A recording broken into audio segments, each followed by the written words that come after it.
ಪರಮೇಶ್ವರಿ ನಿನ್ನ ಪಾದಕ ಶಂಭೂತ ಶ್ರೀ ಗದ್ದಿಗೌಡರಿಗೆ ಜಯವಾಗಲಿ.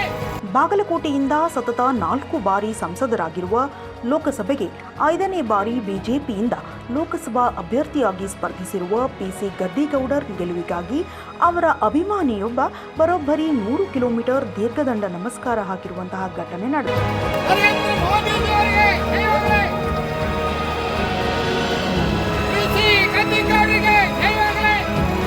ಮುಧೋಳ ತಾಲೂಕಿನ ಉತ್ತೂರು ಗ್ರಾಮದ ವಸಂತ್ ಸೋನಾರ್ ಎಂಬ ವ್ಯಕ್ತಿಯು ಜೂನ್ 1ಕ್ಕೆ ಉತ್ತೂರು ಗ್ರಾಮದಿಂದ ಮುಧೋಳ, ಲೋಕಾಪುರ, ಕಾಡರಕೊಪ್ಪ, ಕೈನ್ಕಟ್ಟಿ, ಕುಳಗೇರಿ ಕ್ರಾಸ್ ಮೂಲಕ ಬನಶಂಕರಿ ದೇವಾಲಯ ತಲುಪಿ ಪಿಸಿ ಗದ್ದಿಗೌಡರ್ ಗೆಲುವಿಗೆ ಬನಶಂಕರಿ ದೇವಿಗೆ ವಿಶೇಷ ಪೂಜೆಯನ್ನ ಸಲ್ಲಿಸಿದ್ದಾರೆ.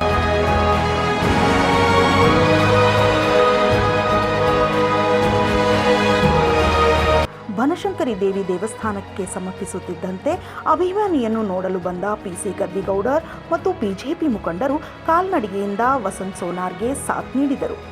100 ಕಿಲೋಮೀಟರ್ ದೀರ್ಘದಂಡ ನಮಸ್ಕಾರ ಹಾಕಿದ ವಸಂತ್ ಸೋನಾರ್ಗೆ ಬಿಜೆಪಿ ಮುಖಂಡರು ಸನ್ಮಾನಿಸಿ ಗೌರವಿಸಿದರು.